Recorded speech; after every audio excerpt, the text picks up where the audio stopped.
Hey, what's going on, everybody? Welcome to Silent Podcast, the place where everything but silent. I'm your host, Isaiah, and we're here to talk about Big Brother 10. Yes, I'm very excited to talk about this one with this fantastic panel. First and foremost, I got Mike Bloom here. Mike, what's going on? Hey, Isaiah, so happy to be here. I will warn you if I do ever go too full bloom or inappropriate here, just make a big X with your arms. That'll be the really subtle signal that something's up and we need to go off and do something together. There's literally like no filter over here, so you can say whatever you want, Mike. We ain't finna stop you. So nothing's inappropriate. Oh no. We also got Melissa. Melissa, what's up?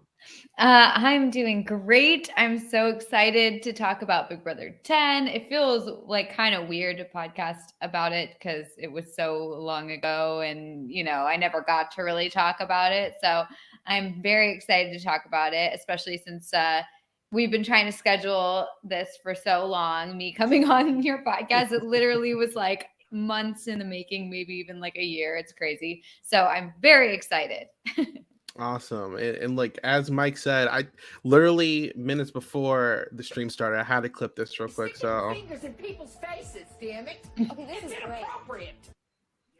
There was a clip that has just been like circulating maybe every year I play it. It's a mashup of Jerry and Renny stuff where of course her night one, Jesus, Mary, and Joseph, it's locked. And then combined with Jerry doing the car veto with beep beep honk. And so it's just like absolutely ingratiating sounds that just whittle your eardrums down to a thin membrane. But I love it so much. And that has been part of the golden lasting legacy of Big Brother 10, in my opinion. There are so many quotable moments from this season. I mean, you even forget how many there are until you're rewatching it and you're like, oh my God, I forgot this is like where this came from. Or like, oh my God, yeah. Like it's just, and not only quotable moments, just like really like, I don't know, like really fun, memorable moments that keep getting brought up year after year. It's like, I think out of all the seasons, maybe this is like has the most. It just has the most, really. Like, yeah, honestly. The most, yeah, period. The most of everything, basically. Yeah, in preparation for this, like rewatching it, like I just forgot how many like iconic moments came out of this. Easily, in my opinion, one of the best, if not the best cast. Honestly, looking at it, even the first boot is probably one of the most memorable on here. I think the only like Angie and Steven are the only like, I guess you can call them duds, but like it's a pretty Isaiah, Angie was going through a divorce. Okay, a lot was happening. They made her throw her wedding ring on the table in her little pre-tape, which was odd. Which was odd. It's so interesting because I feel like when it comes to major reality TV shows, when you start getting like the 10-year itch, there's seems to be like a renaissance season that people are kind of getting down in the dumps and says, okay, this is bringing me back. For Survivor, it was the 1-2 punch of China and Micronesia. For Amazing Race, people might say season 12 or maybe even season 17. This was Big Brother 10, where they came in right touting for the first time since season 3. Nobody knows each other in this cast. We swear by it. No exes, no estranged siblings, no pairs, nothing like that. And it really did feel like, and we'll talk about this with the twist or lack thereof, like a very back to basics season. And it really, to me, has always been the golden indicator of how any reality show does not need an inordinate amount of twists to quote unquote shake things up every week. That you can just have a cast of people that are screaming at each other every week for no particular reason in different configurations. People are randomly joining each other's sides to yell at them, and they'll still make gameplay happen. It always comes down to cast for me, not trying to manufacture things based on things you throw in the game. It was wild how many like fights there were throughout the whole thing. Yep. And how, like you said, how everybody was switching sides, even during a fight. It was like they'd be yelling at one person, then all of a sudden someone else would say something, and then it was like, no, actually, I'm mad at you. And they'd be saying something to defend them. It was like, wait, what's going on here? Like, how are they even? And it just like, it was one of those things where at first I was like, oh, okay, like classic, one side versus the other side. Like that's what this is gonna like end up being. Because I didn't remember all the various like intricacies of the season. I just knew like the big moments. But like when I started the rewatch, and so it's like you've got not just side versus side. It was like just people going from one side to the other. Like no one was set in their side. Like you could absolutely convince someone to join with you in your alliance. And it was just like, oh yeah, I've never liked that girl, even though they were just working together like 2 seconds ago. I took notes on each episode, and in some of them I'm like, wait, when did Libra start hating April? Or like, when did April start hating Kesha? Like I had no idea when those things would happen. It was just like, oh yeah, actually they hate each other. I was like, I don't know. Yeah, it's crazy to look back at it because I mean, even if you look at this cast, I mean, when's the next time we're going to get like a Jerry or a Renny cast on one of these shows? Like, I haven't seen anyone in that age bracket in a minute. Crazy casting, but they work. Even like Dan, you think about it, like he's the Big Brother legend he is now. He was like at the bottom for like a majority of the season, and just to watch him crawl his way out of there was crazy. The Witch Coven alliance, they were just cracked. Like everybody in this season is just like such a legend. So it's so fun to just to go back and look at all of them. Also, I feel like we always are like, oh, finally they're casting like older people. That's what we need. We need people in their 30s. Like, why we don't want these young folks? Like, that's so boring. It's just like, Love Island or whatever. And then you realize that like Dan and all of them, he was 25. Yeah. I really can't get over that. I mean, and the fact that most of them were like in their 20s, I thought for sure they were like 30 something when I was watching it. Like, and now to look and be like, oh, they're so much younger than me. Like, they still seem older. I don't know. Yeah. Well, it doesn't help that, Memphis makes the crack, right? But that's what happens when you put a bunch of 30-year-old women in the house, that he's trying to age them. But it's wild. I mean, Jerry, from what I can recall, is kind of like tied with Rudy, and maybe Joe Del Campo passes him for like oldest person to not only be on Big Brother, to like ever be on one of these big reality shows. And it's wild. And not only that, like, I mean, I know he's a bit of a sandbagger towards the end, which is one reason why he gets taken to the final 3, but like, he wins HOH twice. He wins a couple of vetoes along the way. Yeah. He keeps up. I was so impressed because looking back on it, I didn't remember him as being like a good competitor. I kind of thought of him as just like, oh, okay, he just like yells at people and gets dragged along because he's old. And then I'm watching it and I'm like, oh, actually, he's winning a lot. He's keeping up with people, even for like endurance competitions. It's like, I wanted to be like, Jerry, please stop. You're really going to hurt yourself. Like, get off of that wall, No, it's fine, because even if he doesn't compete, he's going to fall into the pool and hurt himself anyway. That's another iconic moment. Yes. And the earthquake, that was wild. I mean, like, but then also Jerry on the live feeds. I didn't watch live feeds at the time, so I didn't see it. But like, that would have been so crazy. Yeah.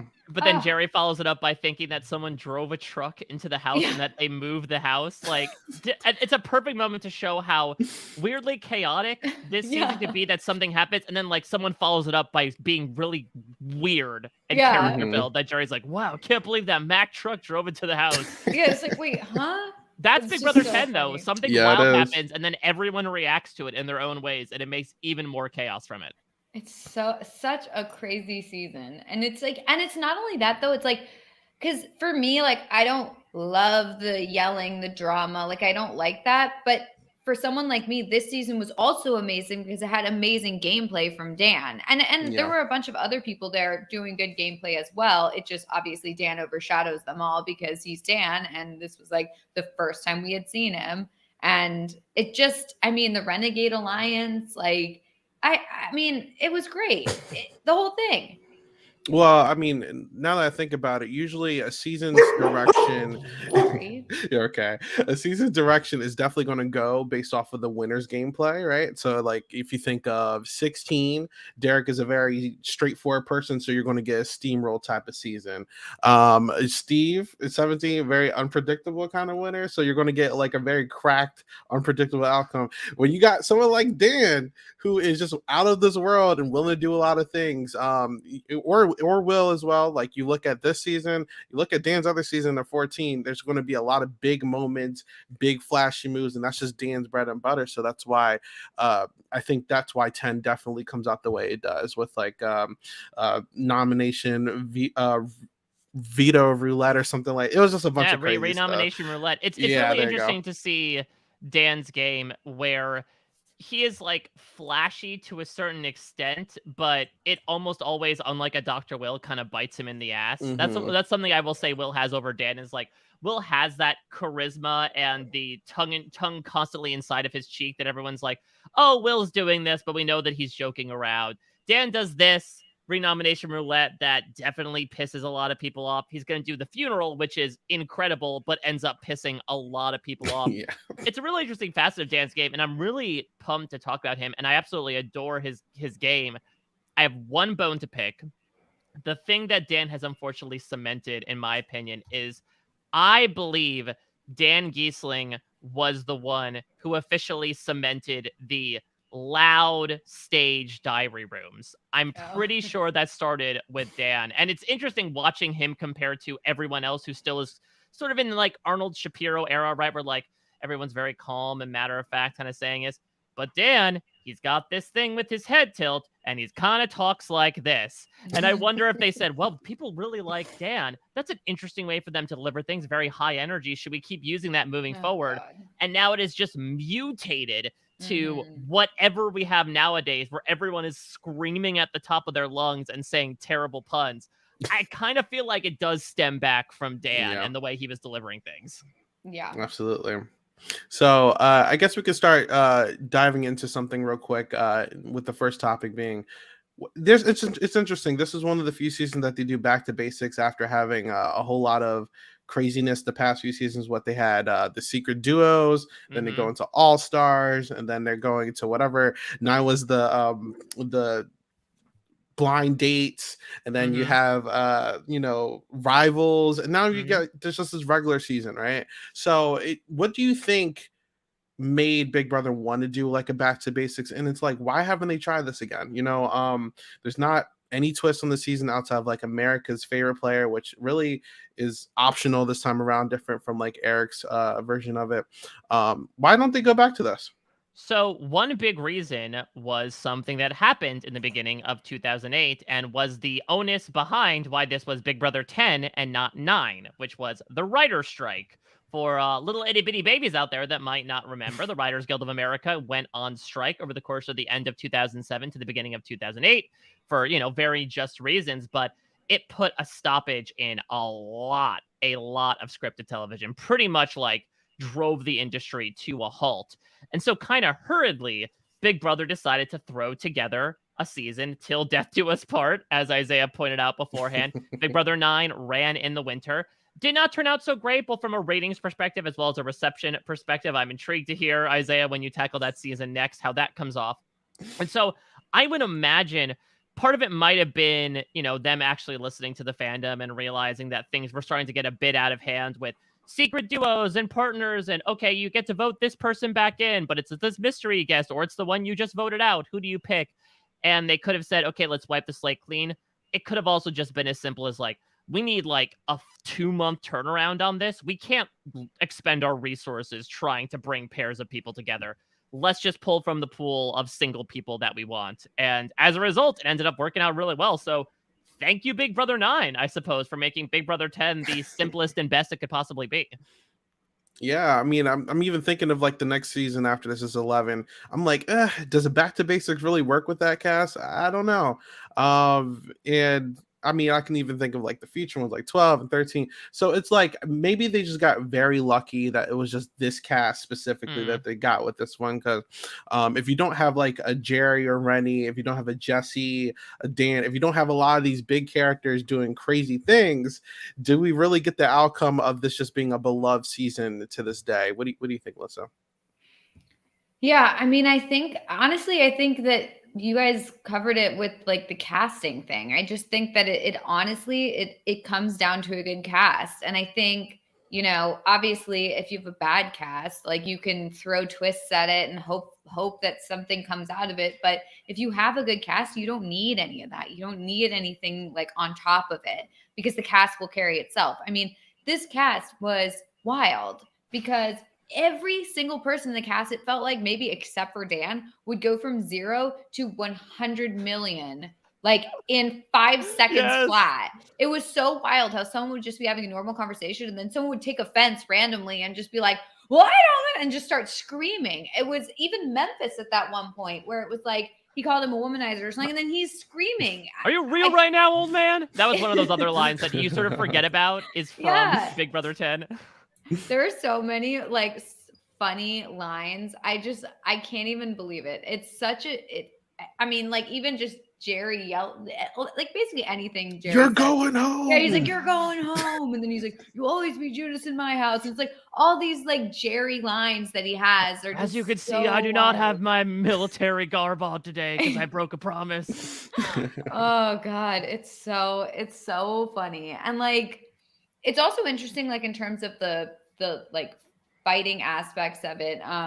Like I didn't go, obviously, like I didn't go on like the internet or whatever back when this was on. And I didn't like watch the live feeds when this is on. I watched the show live as it aired, but I didn't see what other people were saying about it. Like obviously, like as a kid or whatever, when I was watching it, it was like all I had was like my parents to talk about it with. And so like we didn't like Jesse, we liked Dan, like we didn't like Jerry, we didn't like, you know, the yelling and the screaming or whatever. We didn't like that sort of thing. But I don't really know like what the public was thinking. And I feel like when at the finale they brought back the jury and the previous, like the pre-jurors, it was interesting because they did that same thing where they bring the pre-jurors in to kind of like reprimand the jury and kind of like say like, well, you know, I didn't like this behavior of yours.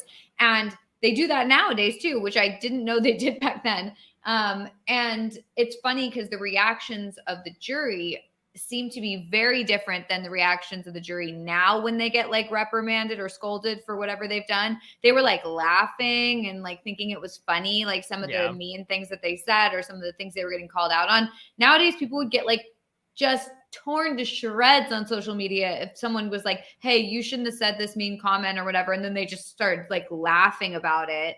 It was shocking to see the reactions because it's just like pre-social media world where they just did not care. Like it was never going to haunt them for the rest of their lives if they just like were rude on television. You know, it was interesting. That also might be a lifestyle thing. I think Jerry is the key example of this, right? That's the person who they actually show pre-tape clips of like, hey, Jerry, here's when you blew up on them and said, screw you people to everyone after, you know, Michelle won HOH. And Jerry laughed it off and was like, yep, como si, como sa. Like, this is a guy who I think was 75, so set in his ways, did not walk back ever calling Dan Judas. Instead, it reasoned it as, well, he put religion on the table, so I took religion off the table. We figured it out.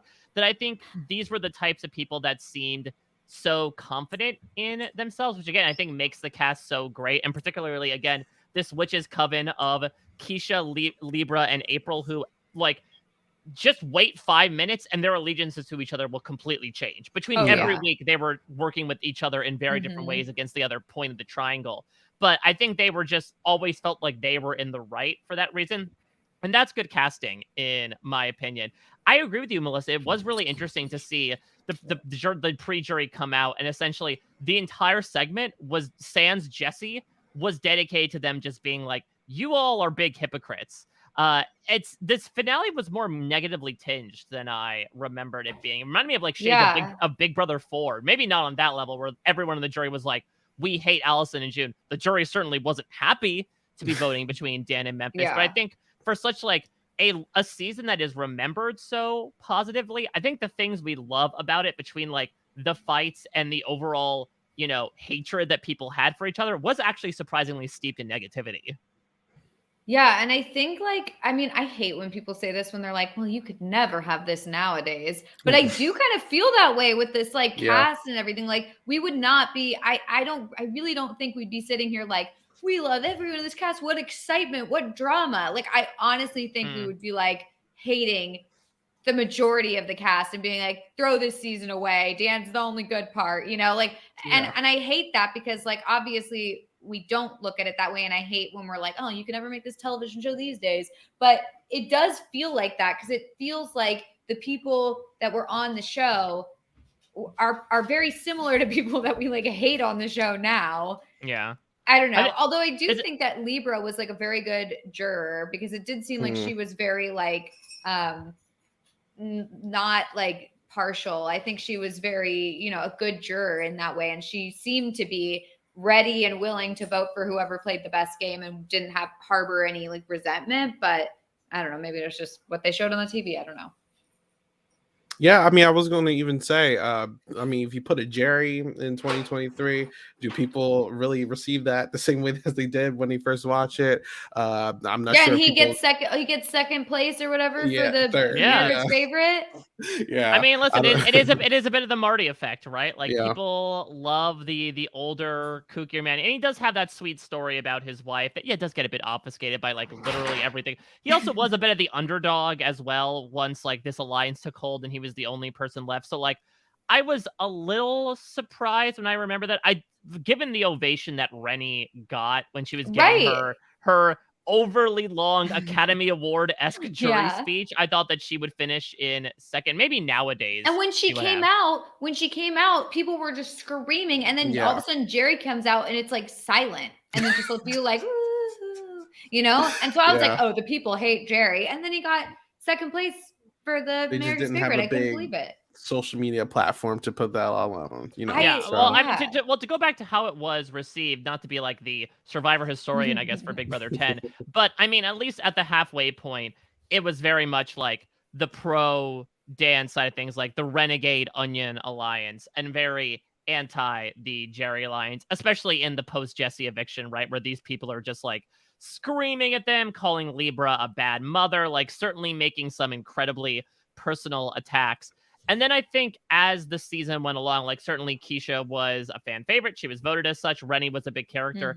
But I do think that there was something really special about Dan, that even in the moment, people were calling him the next Dr. Will, with not only the fact that he was one of the most like overtly strategic people we've seen play since him, but that also he had this like chaotic, mischievous side to him, right? Like he did his deed as America's player, but he would still fool around and do fun things like renomination roulette. Like he would still try to create a show and a spectacle. And so I definitely think there was a big groundswell for Dan to win. Like, yes, there was some crushing aspect that Kesha ends up losing out at the Final Four. But I do think by and large, at that point, the internet was just like, it was one of those seasons, right, of like, he's the best player. I think he should get it, overwhelmingly so. And we were rewarded with that. Yeah. So I did want to talk about the pre-jury a little bit before we talk about the jurying up. Obviously, I think this is probably one of the most memorable pre-jury phases in Big Brother. Starting with the first boot, you got Brian Hart, who he starts in the lines with Dan and Ollie, and obviously that kind of gets destroyed when the witches coven get together and which is flip wild. Ollie.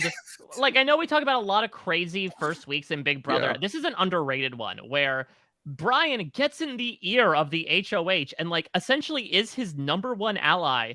And then the other 2/3 of the house all come together and do a sit-in in Jerry's room and force him to essentially backdoor his number one ally. I'm also going to put out a hot take here.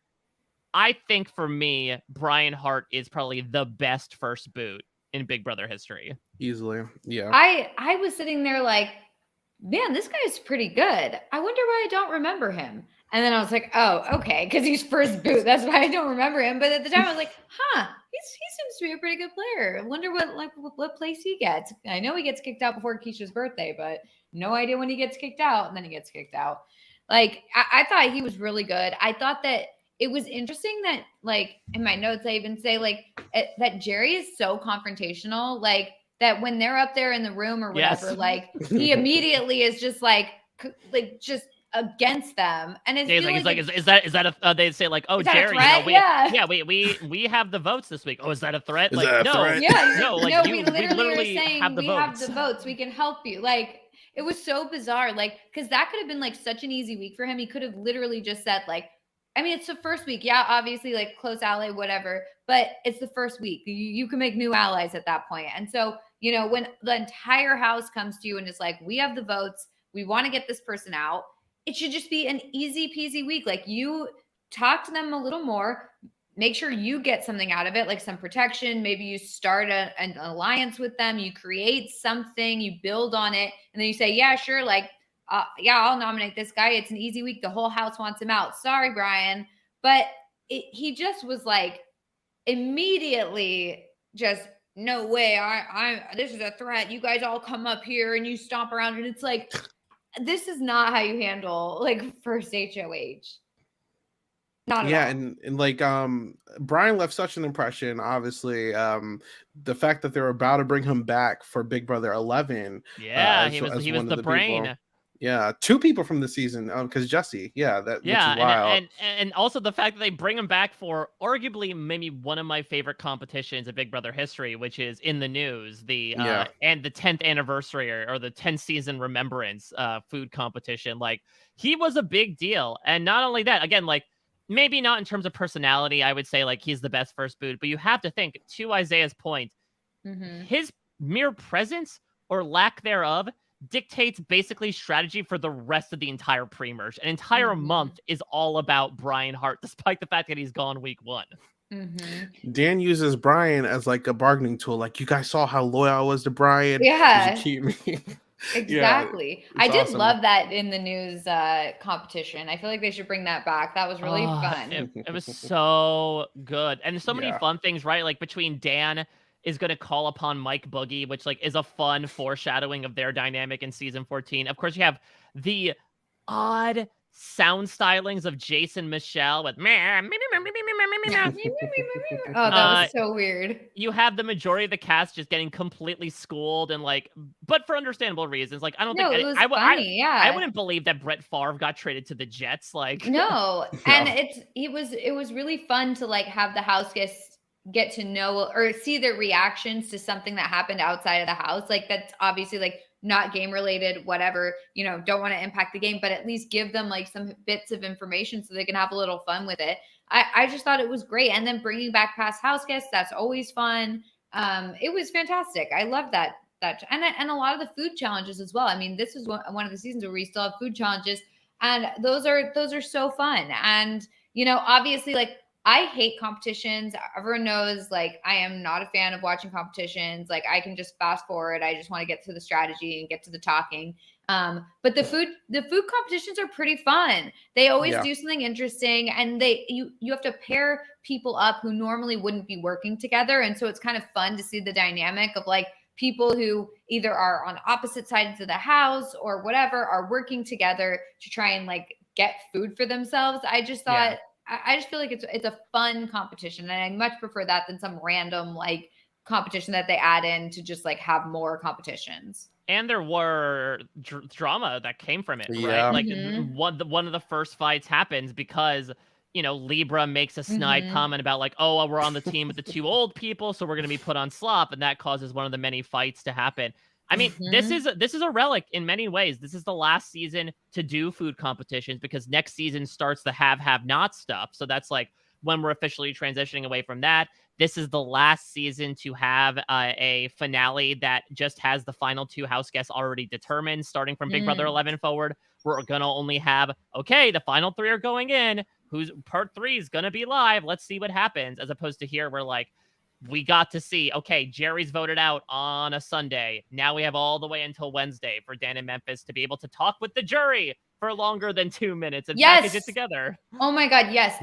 This is the kind of finale I want to see. Like, I'd much prefer this. They got to talk to the jury. The jury got to actually like talk with them Survivor style and ask relevant questions, not just random questions that were given to them by the producers on an index card. Like, this is so much better. They actually get to have a dialogue. And I mean, I even thought it was interesting how they just were like, okay, now that's the final speeches, like, goodbye guys. And then they just like kind of chit chatted a little more of like, I kind of think this person should win. And it was like, oh, you're still talking with each other. I thought they'd immediately have to vote.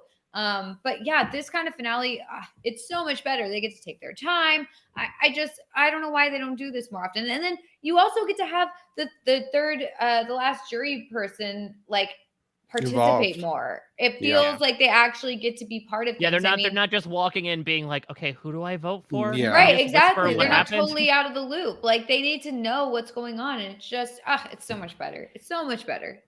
I mean, I personally, I would sacrifice the second to last episode where they just recap everything for a longer jury questioning. Why do they even have that? I didn't even remember that they had it all the way back then. Like, I skipped past that episode. I was like, ugh, I've already seen. Oh, you missed it, but there was a fun one. Then when they did the variety show, and they actually did the full effort to put in like Dan hosts a Jerry Springer like talk show, and they actually put in like lower thirds, and they gave him a logo and everything. It was actually really well done. But yeah, I mean, it's one of the reasons why Survivor, for example, always put a recap episode on the Wednesday before Thanksgiving, is because back in those days, like those were dead spots, and so they're like, nobody's gonna watch this on a Saturday, Sunday night, so we'll just like put it in, throw some clips together.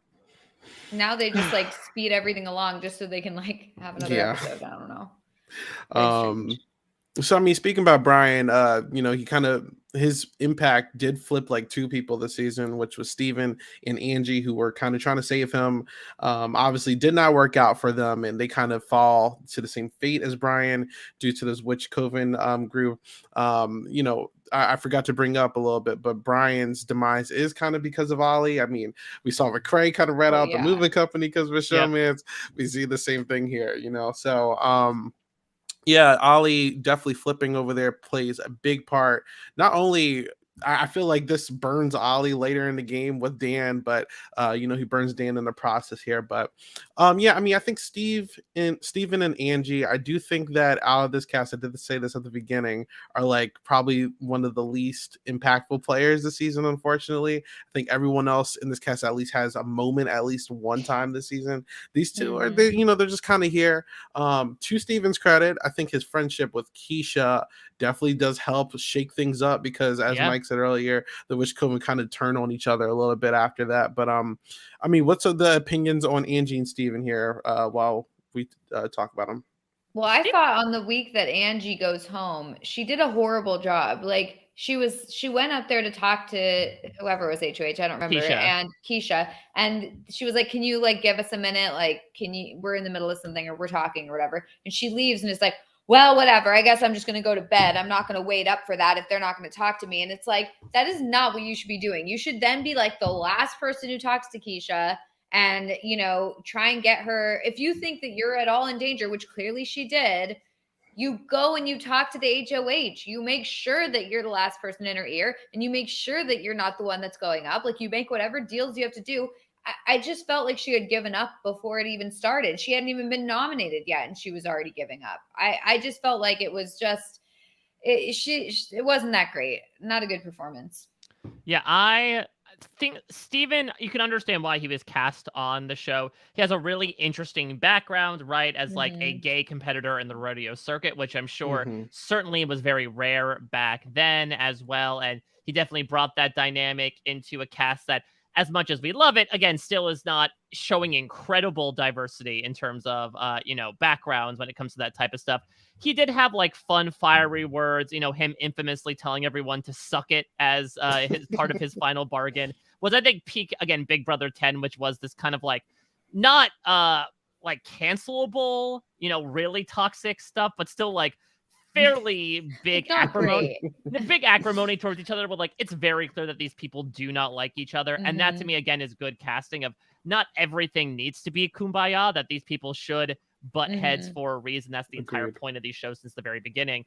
And I think Angie, what's interesting about Angie, which was something I forgot until I rewatched, was that Angie was kind of part of the crumbling of this 8-person alliance, because I thought she was just like off on her own. She does get brought into this sort of side alliance that's brewing right around week 2, week 3 with Jesse, with Memphis, with Michelle, and with her, which I think is really interesting that like, had she survived that week, I mean, obviously then things go in a different direction when Jesse and Memphis are nominated next to each other the very next week. But I forgot that, like you said before, a lot of people were putting in work right now, especially someone like Memphis, who I'm really excited to talk about, to see him and Jesse start to like already mobilized things, realize, okay, these people, Libra, April, Kesha, Ollie's attached to them. They don't want to work with us. They're not going to work with us moving forward. I want to make sure that we have our ducks in a row. To have them sort of already start to mobilize things and then have to, pick it off when Angie and Jesse get put up against each other. That was an interesting wrinkle that I had forgotten about. So I'll give her some kudos there, but I very much think she was just over it. Probably even by the time that Brian was evicted and she was on the bottom. She seemed like she was just ready to go. Whatever. Yeah, she's done. So another player, the last member of the pre-jury that we he had an impact this season is Mr. Spectacular Jesse here. Another guy who not only did he not last that long, but they bring him back not only for the next season, but multiple other times to do his little skit for the Mr. Spectacular thing. But Jesse definitely leaves his impact this season. He's down bad, obviously. He's been beef with Renny. He completely wasted his HOH, in my opinion, not taking a shot at Renny. But we're going to see when he is kind of down bad, we're going to see him eavesdrop on a fight that happens between the Witches Coven, and he just completely instigates it. And now we have Kesha's birthday. What's our opinions on Jesse here? God, I love this. He is maybe one of my favorite Big Brother villains, and it is like the biggest duh in the world that this man went into professional wrestling after this, because he is the heel to end all heels. He absolutely knows it. Like, he is playing it up from the very first day, but unlike Dan, he's playing it up both to the camera and to everyone else, which just gets everyone on nerve. That's what I love about Jesse, is like, he is so unapologetic, literally. Like, it takes him 2 days when Renny finally apologized to him. He's like, well, I'm glad you finally apologized to me. Like, he refuses to really settle into anything. So incredibly vain, like full of himself. Again, I'm sure that's not the guy at his essence, but the way he played things up, it didn't feel too outlandishly cartoonish to me. It just felt like, again, a big stereotype that worked so well. The fact that he, does that, goes to HOH, is then able to wield all this power after being on the block in week 1 and then ripping his shirt in victory after winning the veto in week 1. It was just so much fun to like watch him behave so cockily when he was both in and out of power. The fact that he'd like call Jerry old father time to his face and make fart noises around him. He did not care whatsoever what position he was in the house. He was going to be unapologetically Jesse. And that not only made for such a fun character and led to so many moments of conflict, but then leads to an spectacular blindside where America says, let's get this man the hell out of this house. Yeah.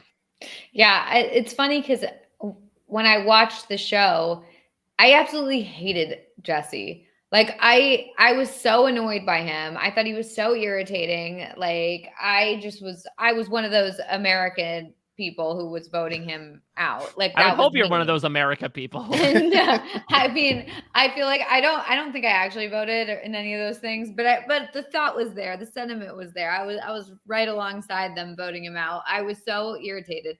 But now, like, watching back, I can absolutely like appreciate what Jesse brought. I mean, at the time, I just could not believe they kept bringing him back. I was so irritated. I was like, why is he back? Why did they keep bringing him back? Like, get him out. Ugh. But now he brings a lot to the table. I mean, he's so irritating that it's like it ends up making for good television. And it ends up making for good fights and good drama. And, I get it. I totally get it. But I mean, Kesha's birthday. That's just such a fantastic. I think that's the best fight in Big Brother history. Easily. Oh yeah. Well, because it's like a saga.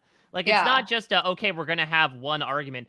Those happen and those are fun. Going. This, starts from, okay, Kesha is bitching to Libra about April downing her. Then Jesse's going to rat that out. And then they're going to come in there and start arguing. Yeah. And then they're going to overhear, they're going to find out that it's Jesse. and then Memphis is going to make a comment, and then Jerry's going to come in, and then Renny is going to yell at Jerry for telling Libra to shut up, and then Jesse's finally going to come in.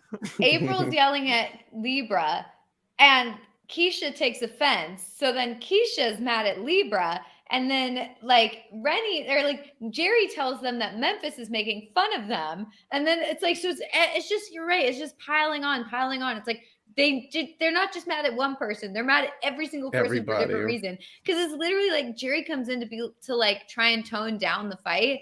And that makes Renny mad. So then she gets even more mad. It's just like, it's so insane. And it's very funny to watch it again after I had done my drunk history of it. Cause it's just like, it's so funny. I just keep imagining my video and myself of doing the like Renny thing and the Kesha thing. It's just so funny. Although I forgot when I did my video and people pointed this out to me and I knew it, but like at the time I was obviously not in it. I forgot it's inappropriate. I forgot that line and everyone's like, you must have been drunk because you would have remembered that line if you weren't. And it's true. So, anyway. And if you haven't seen it, you should definitely go check it. Yeah, is it still online? Is it still up? It's still up. Same with Dan's funeral too. Everyone wants me to make more and I will, but they don't understand how horrible it feels the next day after you've recorded it. It's so awful. I literally was dead. I was literally, I mean, you can see it in the end of the video, but I'm literally like laying on the floor in the bathroom. And it's just like the next day I was dead all day long. It basically takes out my next day. And at the time, like the pandemic was going on, like, so we were all stuck inside and we couldn't do anything. So it was like, okay, well, what else am I going to do besides just lay around? And now I'm like, whew.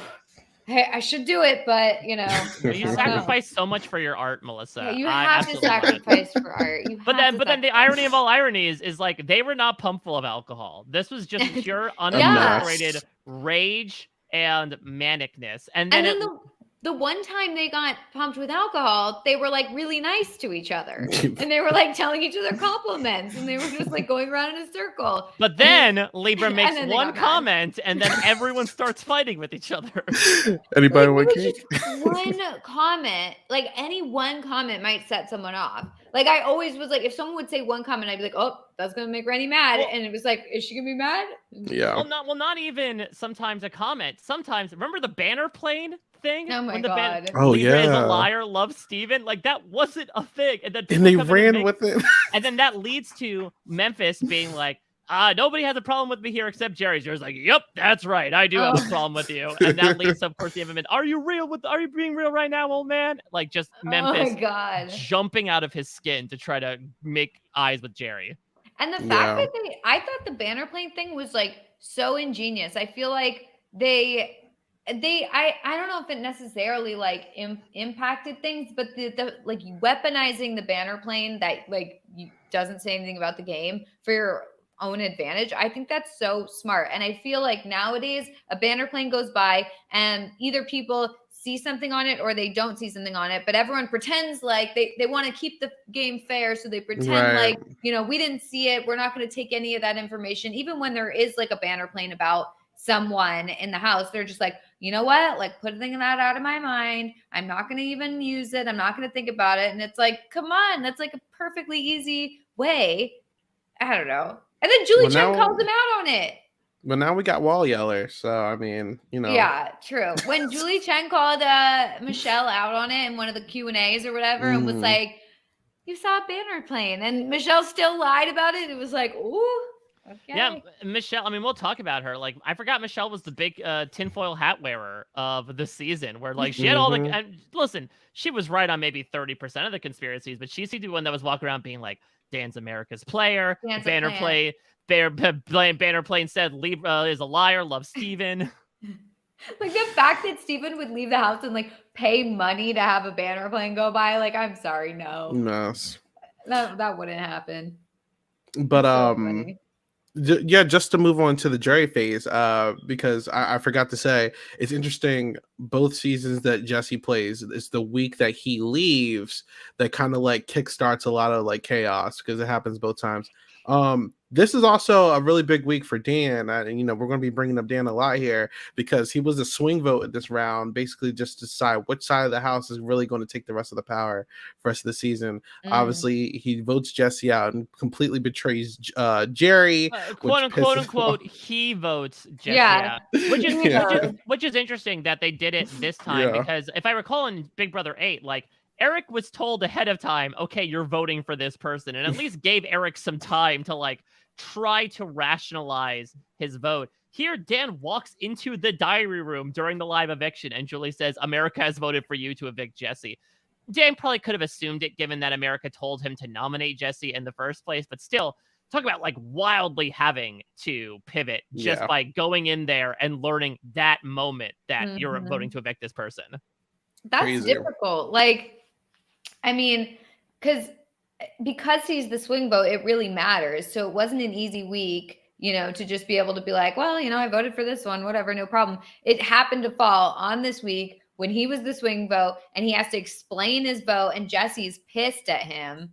Like, I wanted Julie to reveal to Jesse that Dan had, because he was pre-jury, it didn't matter. I wanted her to reveal to him during her interview, like, that Dan didn't actually do this. It was America and he had to vote that way. But I guess they were trying to wait to the end or something. But I don't know. Jessica could have spent a banner plane. Well, we knew he was going to come back in as the gorilla. He could have been sending signals if he knew.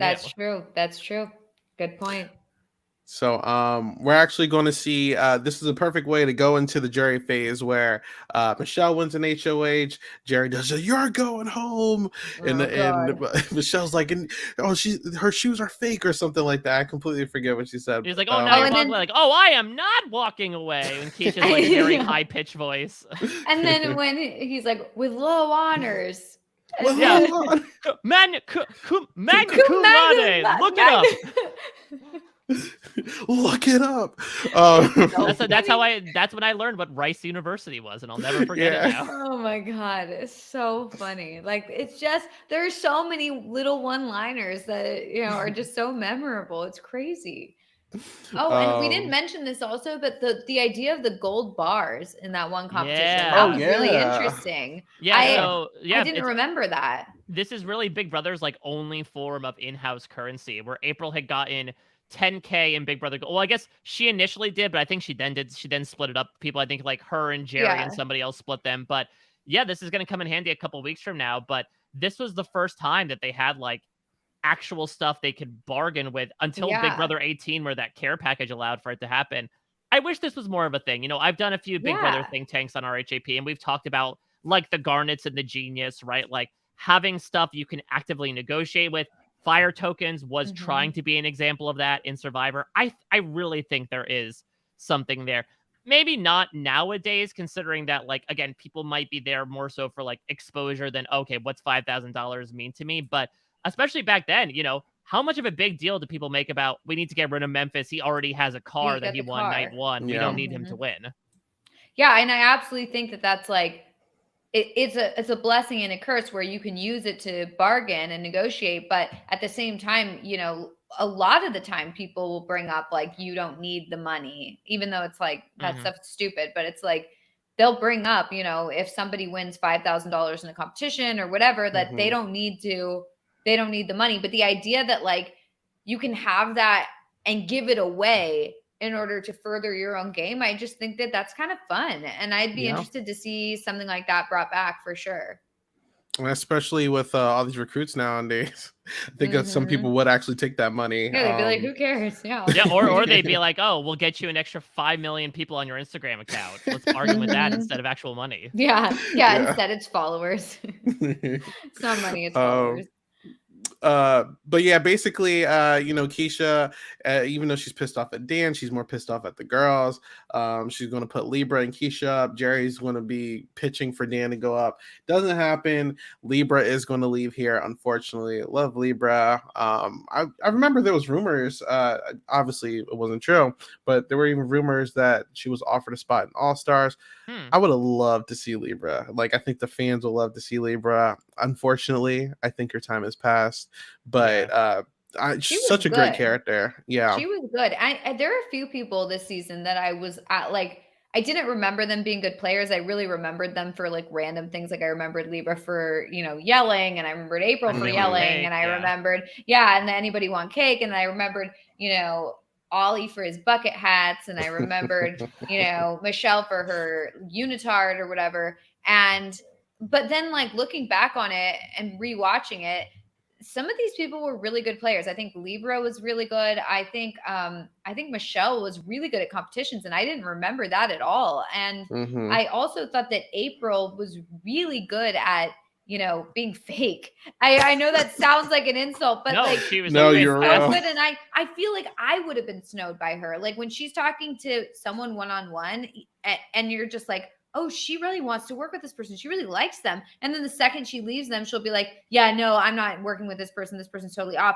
And is able to kind of like get out of situations because of that, because she'll tell the person who's HOH, like, I absolutely agree. I think we need to get rid of like so-and-so or whatever. I think Libra's a big threat or whatever. And then the second they leave, she flips it and is able to say that the HOH said that, and that she was just like in there listening in, and she didn't have anything to do with it. She was really good at being so fake. I couldn't believe it.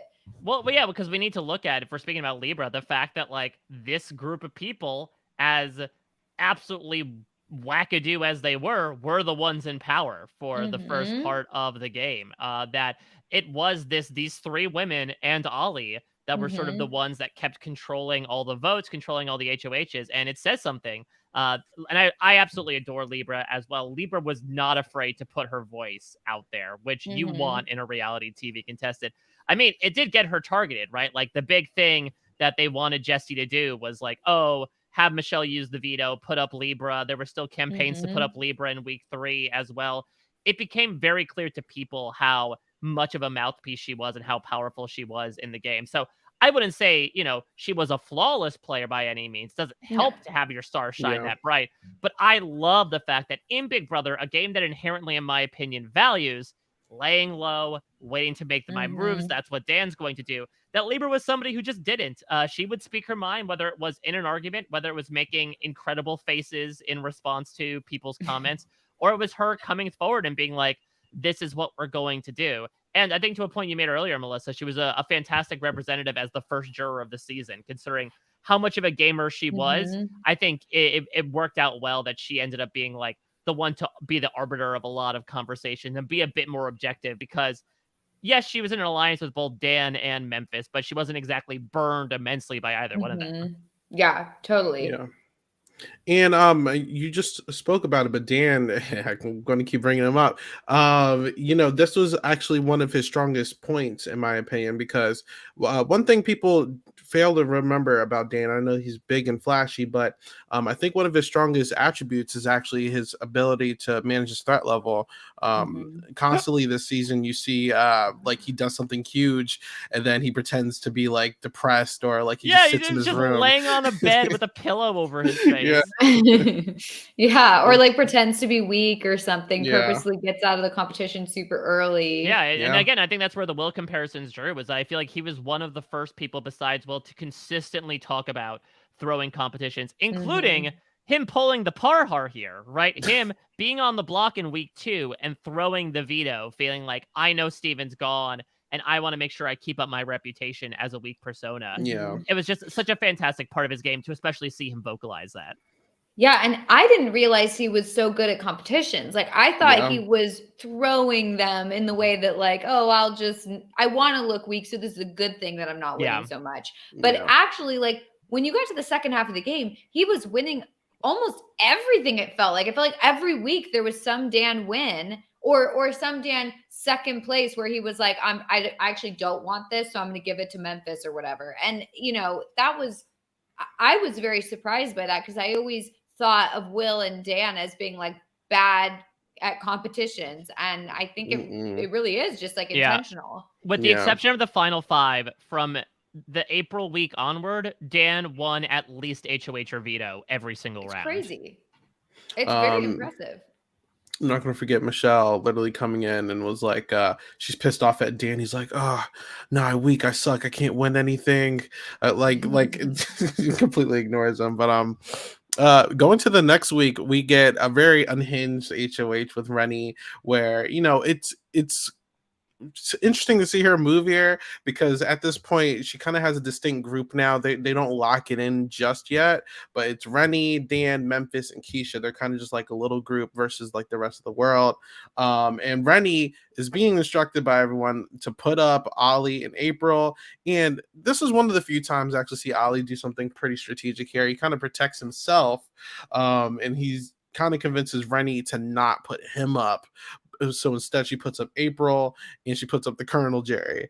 And it confuses some people, but it pays dividends, because Dan wins veto here. He has an opportunity to actually veto Jerry, clean up any mess and drama that they have with each other, and put up Ollie. But then Renny kind of scares him a little bit, where he's like, hypothetically, if I use the veto, what would you do, Renny? She said, I will feel betrayed. I don't like that. You would be an enemy of mine. He doesn't do it. So Renny definitely enforces her will and does what she wants this week. And we do lose April here. Another blind side, by the way, of Dan and company, which kind of pisses off Ollie going into the next week. But how do we feel about this week? Yeah, so I guess we should talk about the April Ollie showmance of it all, right? Yeah. Melissa, I think for many reasons, given the age appropriateness, it was good you were not on the feeds, because they were going at it. Were they? Yeah, they were not ashamed. They were like high-speed express rails. Oh my God, I did not know that. Yeah, on the feeds, they were, because it's interesting, because you watch the episodes, you're like, wow, they are so into each other. How did this it just happened out of nowhere. Well, yeah, because they were into each other and out of each other and in each other and out of each other. That was really I don't love it. What it came down to. It's so interesting again watching how these two are so lovey-dovey for each other, because the next season we're going to get Jeff and Jordan, and the season after we're going to get Brendan and Rachel, right? Two of the biggest couples to come out of here, and they had the exact same energy.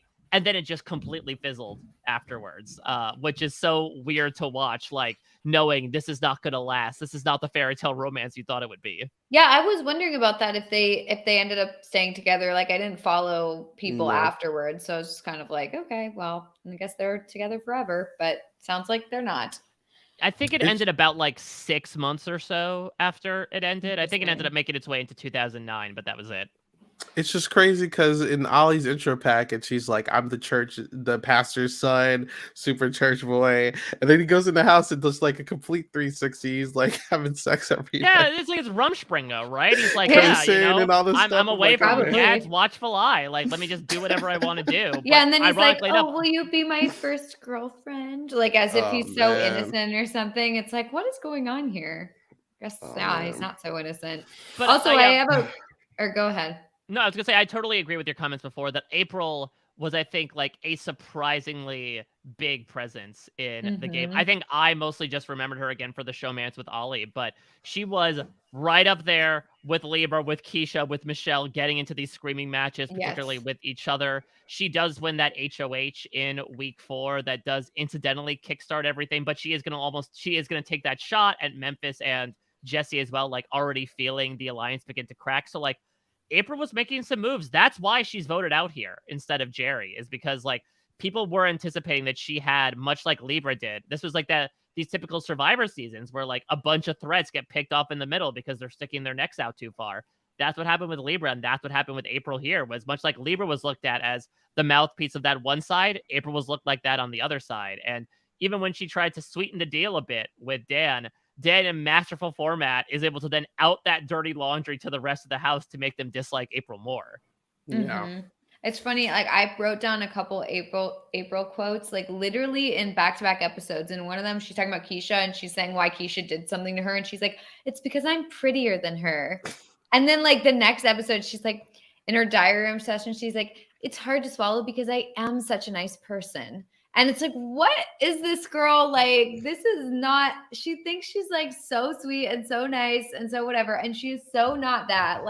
I wish she would just kind of own that persona, but yeah, I don't know. It was Sometimes it was hard to watch April, I'll say, for sure. Absolutely. Remember the first time when she came in and said like, "Hey, fun fact, my boobs are real. Please touch my Oh my boobs, god! Jerry." And then she had everybody. She went around Right to when you get everybody and out. touched the boobs. It was like, what is going Yeah, on? this is That in was 3 a nice hours of them. one. And also, Yeah. I don't know, maybe she did it because Jerry had been like announced HOH. They're like, okay, now I gotta suck up to him.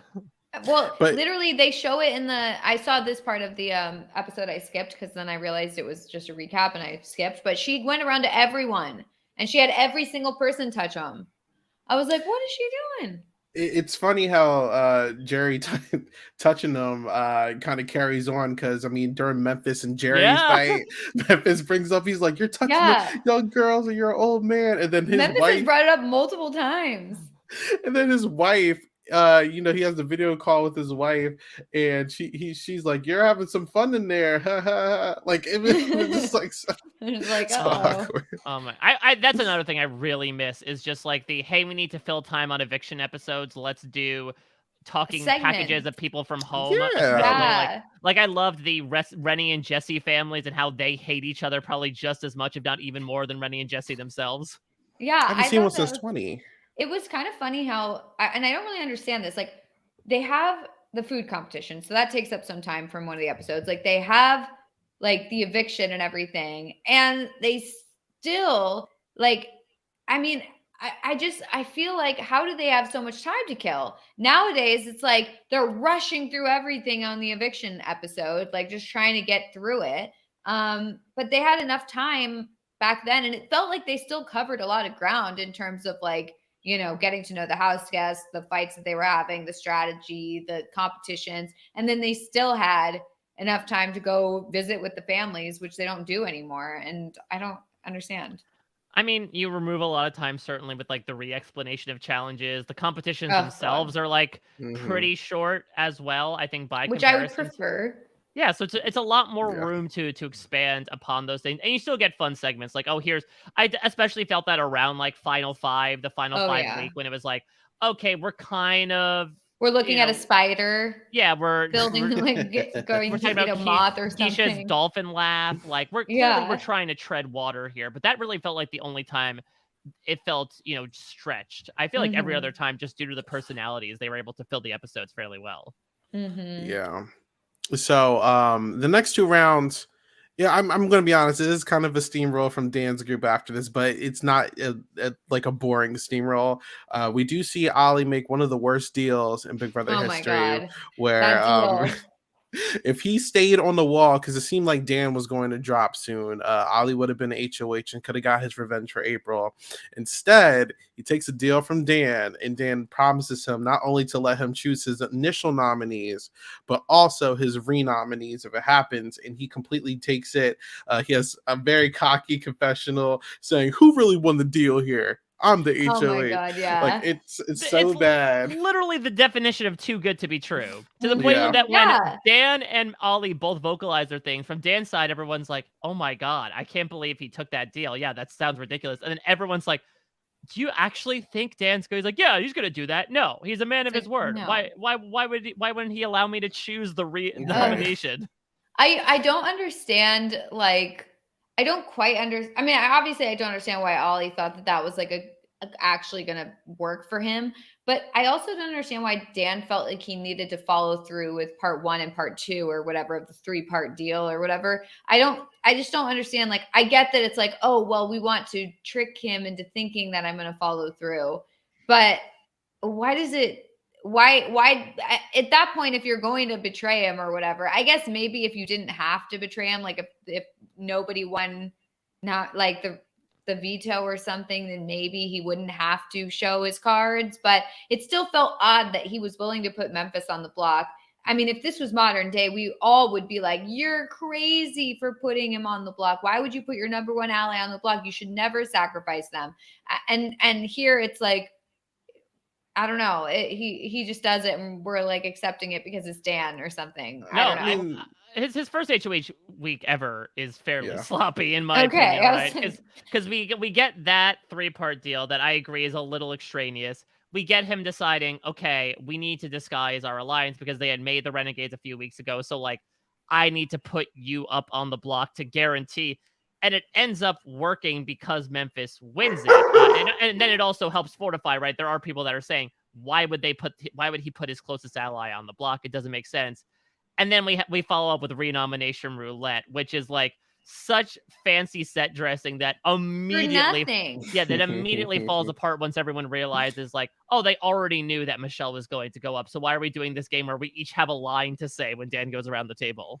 Right. And it doesn't really make any sense because, you know, he asked like Kesha and Renny or whatever, like to say certain names. And then it was like, it just felt like it was like, it wasn't going to cause chaos. It was just going to be like, yeah, you told me to say that name. Like you asked me to, you said this was going to happen. Like, so it didn't, I get that it's like flashy and like fun to be like, oh, this is roulette, but it clearly wasn't roulette. If it was like, oh, well, it so happens that because this person said this person's name, I have to put this person on the block. Or like if it had any connection to Michelle going on the block, instead it was like, well, you know, Ollie gambled with your life and now you're paying the price. But it doesn't come from like logically the fact that people said each other's names. Like that was just to have them say each other's names. I guess he was trying to go for like, well, I was trying to do it democratically, but now it's a tied vote. So now I have to pick eeny, meeny, miny, mo.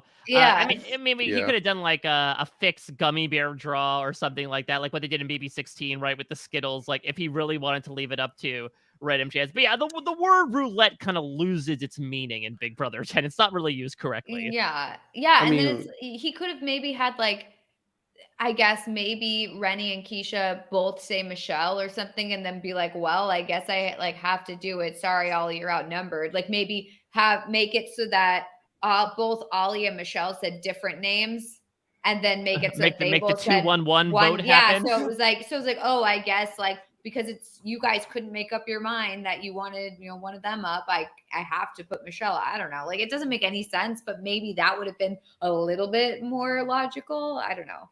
Look, this is the same guy that did Dan's funeral and then swore on a Bible minutes later, or in the final three, still tricking Ian and Danielle. And like Dan, I'm gonna be honest, has always been chaotic. I just think that this season specifically, he just sat next to someone that was very unlikable. So I mean, he had no chance but to win. You know? No, I mean, people were talking incredibly negatively about that renomination roulette. Obviously, honestly, Michelle's more pissed off about the roulette than he was about being backdoored by Dan. Yeah, like, she was like, "Oh, you got me out. That's totally great. I understand. What I don't like is the fact that you essentially got everyone involved in this little play that you put on, and nobody realized it was a play until it was too late. They were asking, wait, is this effing play about us? And they realized that it was. Mm-hmm.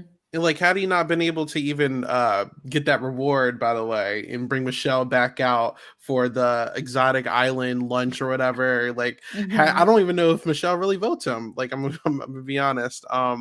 But, you know, it's very interesting. I really think that this is a big example of Dan toying with people's emotions and like really treating people like chess pieces. It's kind of funny. But this is also a double eviction week. So we see Ollie kind of have a freak out as well. He's kind of pissed off. I forgot about that, but I remember watching it on the feeds that, he has like a much more mild evil dick meltdown of him like, push it over the statue, throw in his hat. Lollipop. He literally like shatters a lollipop as like the first. And Ollie loves his lollies. He said it when he saw them. Those are the things he loves most, and he smashed them because he was so mad at Dan. He's so mad. So you want to play Big Brother? Let's play. Then he goes up. I feel like everyone had a temper on this season. Like, who's pretty surprised. It's crazy because I remember like Dan let his alliance know beforehand that he was doing this, and then Michelle and Ollie are like trying to expose Dan while he's hiding up in his HOH room, and they're all like, hey, Ollie, we know already, like, sorry. It was just a mess. But I think Michelle says that his cross is fake. Yeah, exactly. And like, oh, I don't even know if Monica's real. I really loved Michelle because Michelle was such a personality. She is the only person to have like the biggest reaction to a costume punishment I think I've ever seen. With she got a trip to Hawaii and I got a freaking unitard. And just like her turning her back to the DR camera, threatening to never show her face again if she had to wear this thing. Like, I think she is a surprisingly emotional contestant that people don't remember. She was certainly someone that was getting in fights early on. I remember one in particular was like, I think she had made a comment about like, oh, Jerry just goes from side to side, doesn't really ally with anybody. And like Jerry got in her face about it and she yelled back at him. So the Portuguese princess was so much fun, though. And I do think surprisingly astute, much like Libra, much like April. I think like they had to get her out because not only was she good at competitions, to Melissa's point, but she was someone that was also catching wise, or at least I think very observational of a lot of people. I would say certainly more than her other two, comrades in Ollie and Jerry by the end of it all. Yeah. So after this, we're going to see Renny and Kesha get betrayed by Dan and Memphis in the incoming weeks. Renny's, so obviously Jerry pulls a complete 360 and wins HOH. No one expects this. And we're going to see him put up Dan, and we're going to see him put up Kesha. Who's tired of Dan's antics and all that. Obviously, Memphis makes a deal on the side with Jerry to look out for each other. Final two. Memphis is making final twos with everyone in the house at this point. Yeah, basically everyone but Renny, which will lead to her jury question, right? Of like, did you do anything with me? He has final twos with Jerry, with Dan, and with Kesha. So arguably at this point, like, if we do not know the jury's perception of Memphis, Memphis is sitting in the best spot in the game, considering that the only way he would go out is if Renny was like one of the sole votes to evict.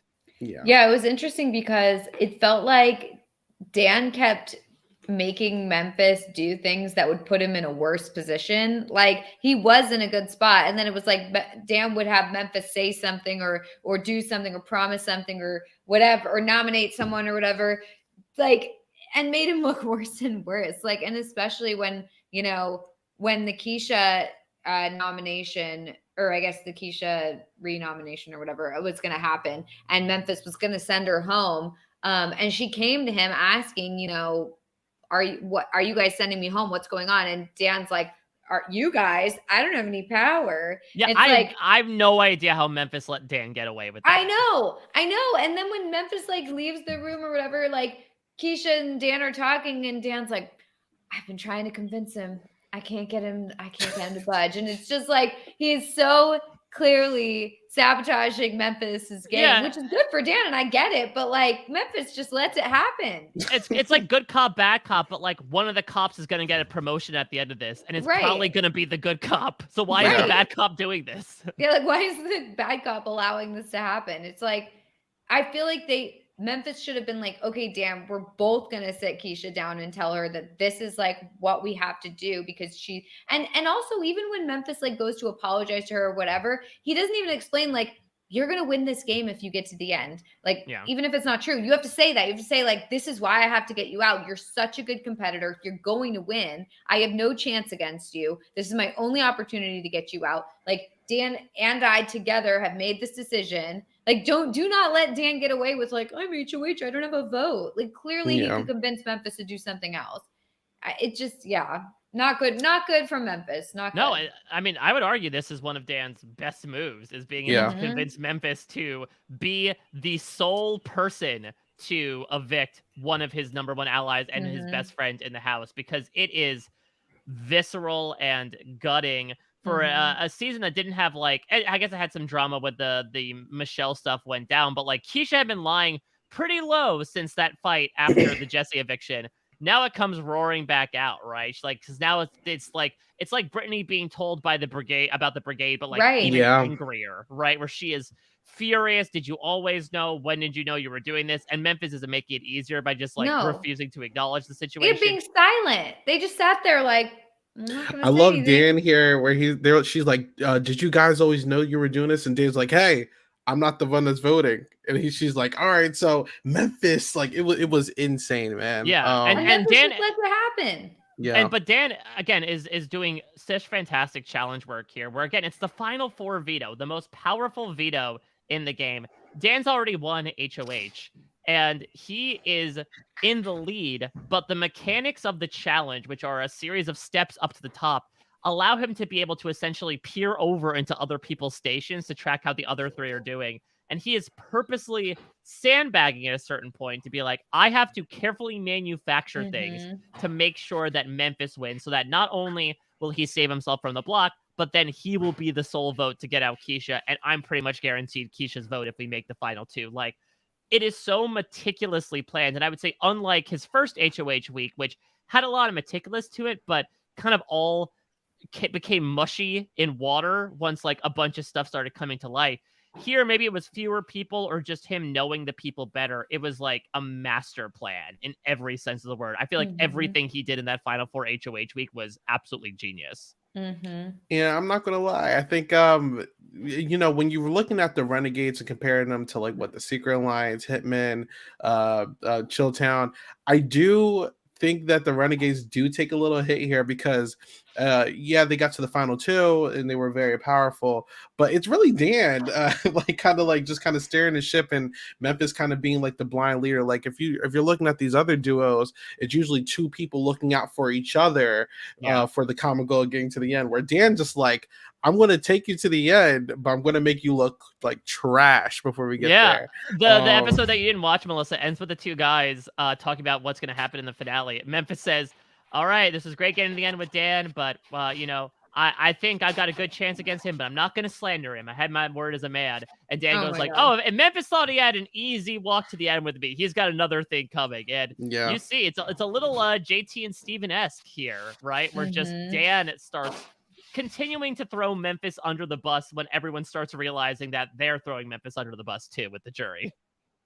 Yeah, it's crazy, man. So we do see a final three with Jerry sitting next to two of the people who he's had many arguments with this season, Dan and Memphis. And one of which he has a final two deal with. He has a final two deal with Memphis, and he still probably supports calling a womanizer all these weeks later. And the fact that Memphis and Dan are having their like fake fights in front of Jerry, like I'm sure make Jerry feel like, oh, I'll just sit back, and if Memphis wins, we're taking each other and we're good. Right. So that should be mentioned, right? Is that during part one of the final three HOH, Dan is putting on this performance, right? Of like, how could you do this to me? What are you doing? And even Memphis is like, all right, dude, you're landing on a little too thick here. I know you teach biology, not acting, for a reason. If you think you're going to final two with me, you're crazy. Like, oh my God. It was a little much for sure, but you know, I'm sure. I mean, it seemed like Jerry was believing it, so it worked. It served its purpose.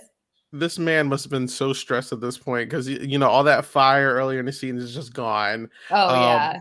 You know, it's fun because I forget what year it was, but I remember Dan did an Instagram live where he brought out a lot of people from Big Brother history, like Ian, Derek, and all that, and then he brought the people from 14 and 10 who he was friends with still. Michelle and Jerry were two of the people that were like very keen on, I want to play Big Brother again. And Jerry, he was like, I might be 70, but like I'm still built, I'm in shape, and I'm ready to go. Tell them I want to play. Like, Jerry still wants to play Big Brother, which is hilarious, but I mean that's never gonna happen. But what an amazing casting here. But I mean, in the very first week, right, when he is causing so much wildness, that one of the reasons why he ends up getting voted HOH, and what is a wild way to determine HOH. Like I loved that the first week where they like before they even went in the house, you just have to like pick someone for HOH. I feel like that's so interesting. It's like it really adds to like the social experiment layer of it, and I thought it was really cool. I don't know, I would love to have them bring that sort of thing back again. Like forget like a physical competition for HOH. Like let's just like have people pick randomly before they know anything about each other. Well, it kind of happens in Big Brother Canada in a certain respect with us, not with them, right? Like how many times have we had, Canada, vote for this person to receive this advantage just based off of their profile. So it is interesting that prejudging happens, but Jerry gets it because, like, again, you look at him and he's just this older, sweet old man, full of wisdom. And then the very first week, he's like, I'm going to betray my number one ally and put them on the block. Don't bully me, majority of the house. I can't be bought. Like, this man just gets completely unhinged. And I just love how kind of off in his own world Jerry is. But again, at the same time, there are points when he was in it, and then to your point, Isaiah, maybe points by the end where he's like being put up 4 times in a row. Like, he's just clearly out of it at that point. Though, I mean, they vocalized if Jerry got to the final 2, he could have won. I imagine he may have, definitely over Memphis, and depending on how the jury felt about Dan, maybe that would have been the case as well. If Jerry somehow gets to the end, I would have a hard time not to vote Jerry, because like, how did you get there? So crazy. But obviously we see Dan and Memphis, they go to the end, and unanimous win, crazy win for Dan. Dan is cemented as one of the best winners of all time, of course. And we spent a majority of this podcast speaking about Dan and Memphis, so I do want to start getting to some closing questions. I don't even know what year this came out. This season came out 2008, I believe. Thank you, 2008. How do we feel about the perception, of course, like of Big Brother 10, and if you could rank it? I mean, not a hard question either, but top, middle, or low tier? Well, first off, I will just say, fun trick for you all there to remember what year a Big Brother season aired.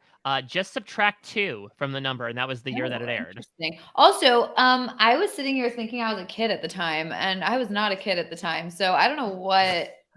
I really thought I was like very young, but I was not that young. I was 18. That's really funny, but I still wasn't watching the feeds or anything. So I don't know, but yeah, I really did only have my parents to talk about it with still. So that is honestly true, but I was not a child. I mean, look, you could look no further than the fact that Big Brother burst onto Netflix, which is a big deal, right? This show that has been a CBS commodity for so long finally makes its way onto the biggest streaming service on the planet in Netflix. What is the first season chronologically to drop on Netflix? Season 10 of Big Brother. Yeah. That speaks for itself, in my opinion. And I'll be completely candid. Rewatching the season for this podcast, this season went up, in my opinion, even more up. I dare say this might be my number 1 favorite season. It was previously Big Brother 6 or Big Brother 7 for me, depending on the day. This is now my new number 1 season. It has so much drama, comedy, competition, moves, a cast full of just like vivacious, active, entertaining people throughout. It is, to me, one of the perfect seasons of not only Big Brother, but reality television in general. Like, this to me is a gold bar standard that I would not barter away anytime in terms of how to do a season right. So it's absolutely top for me. And it has been perceived as the best season since. Like, I can't think of many people who rate it that low. I'm sure it's a big, wild community out there in these Big Brother streets. I'm sure people don't put it that high if they're not fans of people like Dan, like Memphis, etc. But there's just so much damn good to be had. And in a show that can last for so long and have so many things happen that we hope for more good than bad, the fact that this was overwhelmingly, near unanimously more good than bad really puts it in, the cream of the crop for me. Yeah, this was definitely an entertaining season. I mean, when I was taking notes on each episode, like every episode, there was something exciting or fun or wild that happened until like maybe near the end when there was like some dead weeks, like we said. But for the most part, there were no dull weeks. Every week was, something going on, some drama, some, big moves. I mean, or some fights, honestly, but basically every episode there was a fight. But there also were really good game players. Like, it wasn't just drama for drama's sake. They were arguing about the game. It wasn't just people being annoyed with people and, arguing because they had to live together. It was honestly like, a lot of it was game related. Yeah, sure, it did get personal during the fights, but the fact that they were so invested in the game is, kind of rare these days for Big Brother. I feel like a lot of the time there's at least a few players who just don't really care. And so it was really nice to see everybody trying really hard and also being pretty good. I mean, there were really no duds. I mean, even the duds, quote unquote, were just duds because they didn't really do that much, but they were playing the game. They had alliances. They were there to win. So, I just love this season. And I mean, to have Dan, play the way he played and then win. I mean, that's what you want to see. A lot of the times, you'll have a great player and they won't win in the end, and it just won't be that satisfying conclusion. Whereas this season, it was like so fun to watch him all throughout, and then he wins unanimously. It was fantastic. Such a great season. I can see why, like you said, they put it on Netflix to get people into it, and then put Dan's second season on Netflix. Like, I just think it's so great. I'm a huge fan of Big Brother 10, and there's so many iconic moments from it that I think people will just keep revisiting it over and over again. So it's great. Yeah, and I'm intrigued to find out from this Big Brother 25 cast, because we saw this a bit with Survivor, of the seasons that were put on and people being like, oh, because of these seasons I want to play like these people. Like you said, Dan Giesling's 2 big seasons are up there on Netflix. Could we possibly get an influx of people coming in being like, I watched these seasons on Netflix, now I'm interested in playing the game? I'm not entirely sure, given the way that Big Brother does his casting, but it would really be interesting if watching what Dan was able to do would spawn people doing some really wild things now inspired by him. Yeah.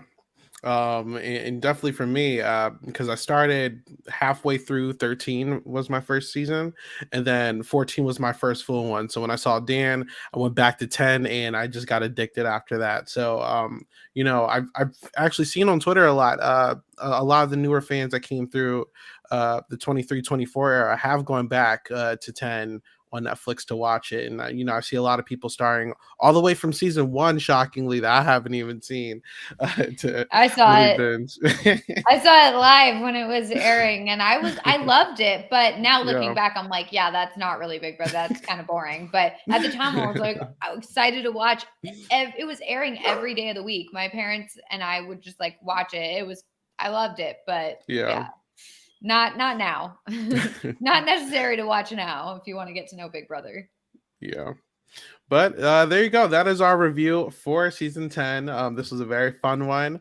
If you haven't already, please check out the Silent Podcast social media pages, Silent_podcast or Silent Podcast on all of our YouTube, Twitch, and our audio platforms on Apple Podcasts and Spotify. And look, subscribe if you like what you hear. And if you do like what you listen to, please rate it 5 stars. But if not 5, just wait till you hear something that you do like. Don't rate it. But thank you guys so much for coming on. This was very fun. Real quick, so Melissa, thank you so much. Where can people find you? They can find me on all social media at It's Melissa with 3 A's, and that's that. And then more podcasts about Big Brother once the season starts. We're getting there. We're getting there. You have 1 more month of freedom, Melissa. Literally before you devote yourself month. to the cause. It's true. Yikes. How about you, Mike? Where can people find you? What you getting into? Well, first off, Isaiah, I love that your 5-star strategy is essentially the Dan Giesling playbook, right? Of like, just lay low until that 5-star moment happens, and then pop out and do it. So you can follow me at I'm Mike Bloom type. I never have a moment of freedom, but I absolutely love it because I'm covering so much television out there. I'll start on the scripted side. Holy shit, The Last of Us. It's so good. This past episode. Yeah, so I have the pleasure of covering it every week with Grace Leader over on Poster Recaps. We do a recap right after the episode ends. And to Melissa's point, last night's episode is my favorite episode of television I've watched in at least a year. Like, good God, is it just a masterclass in acting, writing, storytelling, love, etc. So feel free to check that out and check out our coverage of that as well. I'm really proud of the recaps we're doing there every week. I'm also covering right now a show that Isaiah, you talked about with me once upon a time, The Legend of Vox Machina. Yeah, have you been watching it so far? I saw the season 2 came out. I'm actually going to watch it tonight. Oh, nice. I was going to say, we're halfway through right now because they have for some reason decided to release 3 episodes at a time for a week. Wow. So yeah, we're 6 episodes into 12 right now, but I'm doing that. Over on the Rob Has a Podcast side with reality TV, I'm covering Tough as Nails, which is sort of like our fill-in CBS reality show in the winter of 2023. But I wouldn't call it a fill-in show. It's it is a literal fill-in show, and that Phil Kogan is in it. But it is very heartwarming. It's a really fun cast. If we're going back to like these Big Brother 10, like very authentic, not artificial personalities for camera, these really are these types of people that are explored on Tough as Nails. Having a lot of fun with that with Rob and Jessica Leese. And one more thing I'll tease out here for, the people out there that have been sticking in for an hour and a half. We are recording this on Monday, January 30th. something might be coming on March 1st that you might be intrigued by. And you might be more intrigued by it if you check out my Twitter feed and parade.com tomorrow afternoon. I'll just leave it at that. That's where I'll leave the house guest. That's the banner plane that I'm going to fly over. Make of it what you will. Okay, that's awesome. All right. Well, thank you guys again. And then, as usual, you can follow me at 8Ball Bangers on all social media platforms. And you can follow me here every single week on Mondays or Sundays talking about Big Brother. This should lead us into the Big Brother Canada starting date. So next week we're going to talk about 9. I don't know who I'm going to have on for that yet. I'm going to figure it out, and it's going to be very fun.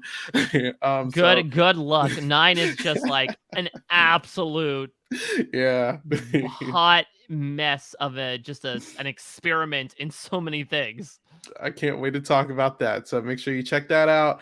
Also, if you're watching Are You the One, me, Sabrina, and Javier talked about Are You the One episode 3 on the Truth Booth podcast. That should be uploaded tonight, so you can make sure you check that out on our audio platforms.